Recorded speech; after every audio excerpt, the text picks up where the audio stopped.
that was the biggest problem, I think, within the sport, was that we were the riders, they were the organisers, they were the officials. And over the last probably 4 years now, that's something I've been working hard to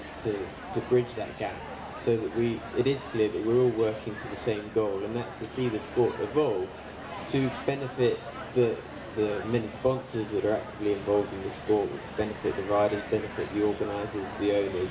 And I think the biggest thing that we need to be focusing on is that when we run a big event like this, as well as many of the other events in this country or around the world, is that we have to understand as a sport that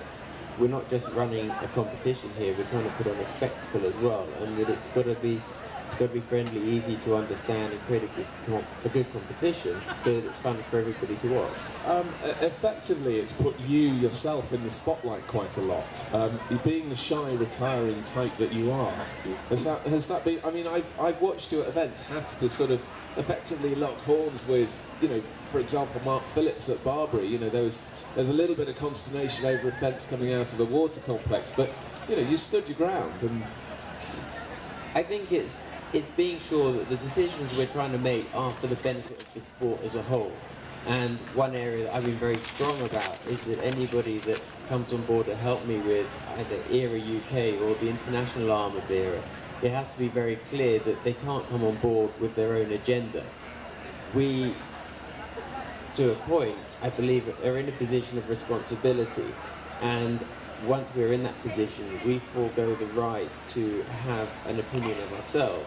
We're there purely to represent the voice of the many riders that take part within the sport. And I think as long as, when we're having these discussions and we're trying to make changes, and we are fighting the case of the riders, whether it's on a global scale or whether it's just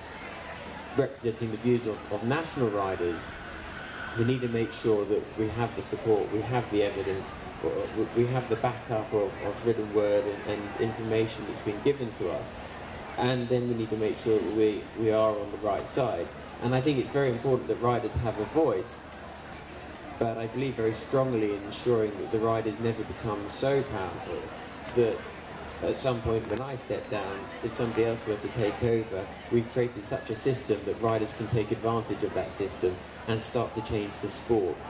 I believe if we fall into a situation like that, where we have riders or a rider body that is so powerful that we can change courses and change fences and disagree with course designers, then we start to lose the essence of what the sport is all about.